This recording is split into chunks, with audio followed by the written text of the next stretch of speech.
Hello, welcome to our Heritage Works. Today, we're making one of my favorites, Jello cake.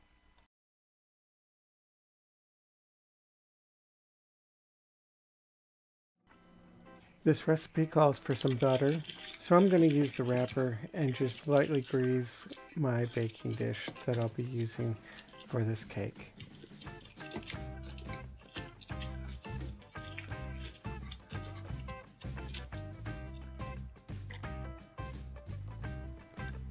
I'll be using just a gluten-free cake mix that I can get off the shelf. This one happens to be from King Arthur.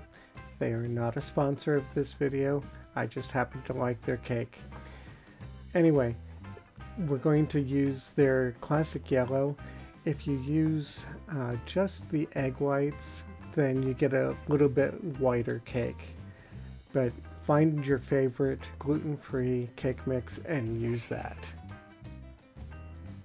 This recipe calls for the cake mix itself, some softened butter, some oil, some eggs, and some milk.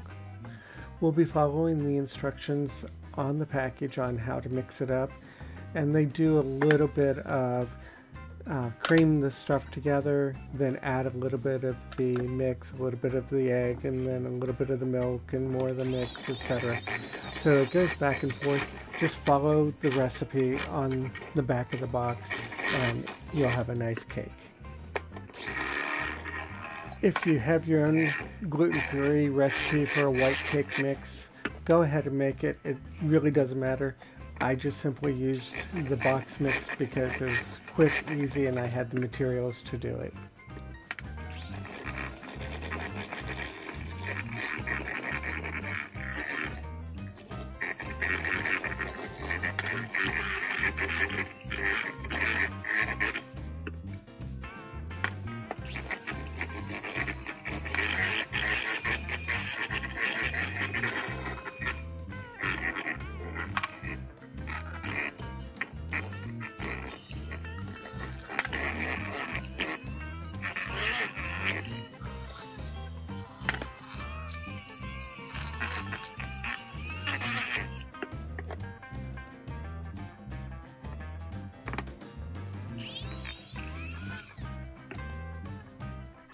Once your cake batter is all made, put it in your pan, bake it according to the box instructions, and then you're going to want to let it cool completely before you proceed to the next step.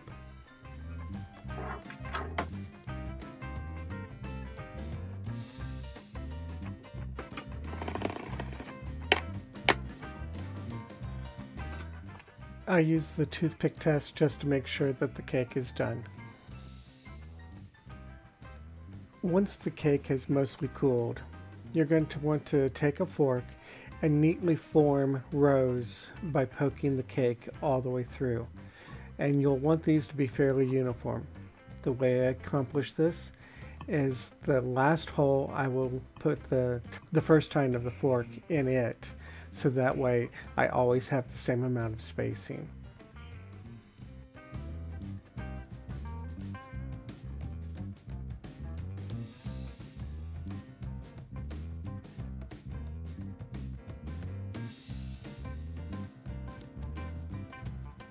With your cake full of holes, you're going to now want to make up a box of Jello.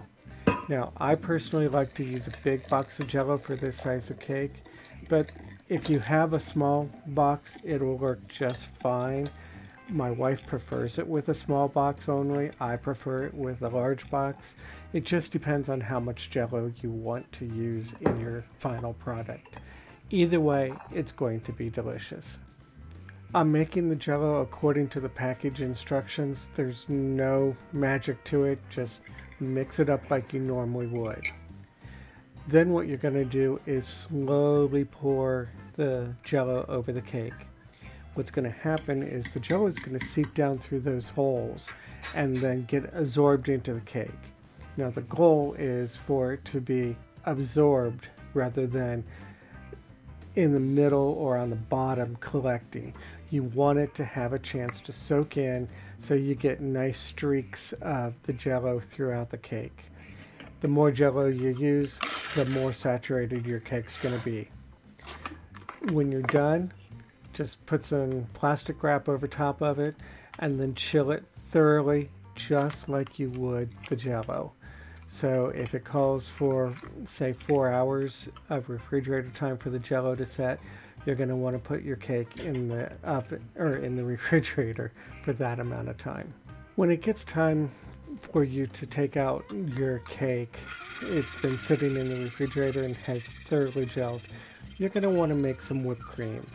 So here I have some whipped cream. I'm just putting it in my mixer. I'm going to let it go.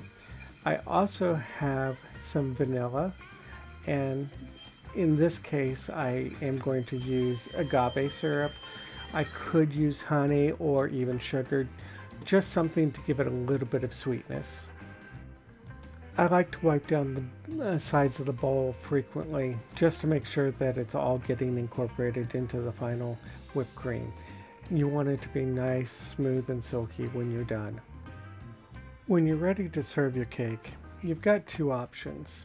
The first option is you can cut out your cake and put it on your plates and then put dollops of the whipped cream on top. Or you can spread the whipped cream on top of the cake and then pull it out as one piece. I don't recommend that you put more whipped cream on than you can use in that day, because it just doesn't do well. It kind of disintegrates over a few hours to a day. So only do what you have to do for that day. But either way, it is beautiful and tasty, delicious. So here I've done a slice, put the whipped cream on top, and then here I am, I'm going to go ahead and put the whipped cream on top and then go back through and pull out my slice. Now either way, I prefer to cut my cake before I do any of the whipped cream.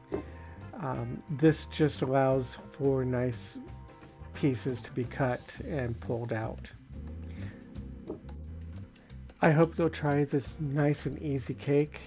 It is so delicious, so moist, and you just want to keep eating it and eating it and eating it. You could use it at your next get-together. Thank you for watching.